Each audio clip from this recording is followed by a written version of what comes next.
again.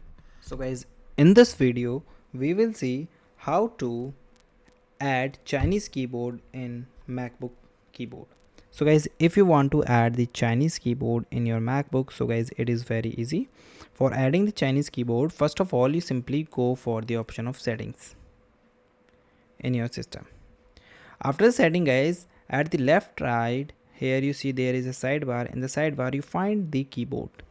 When you find the keyboard, just click it, and guys here you see the option of input source.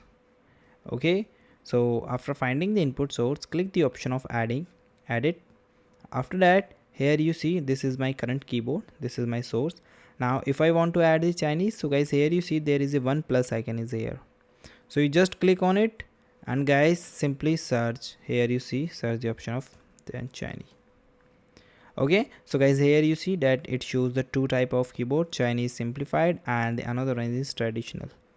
Okay, if you get more categories, so you also use the like handwriting, your stroke, wave, and here you also check it. Okay, so this is the simple way that you can add the Chinese keyboard in your MacBook.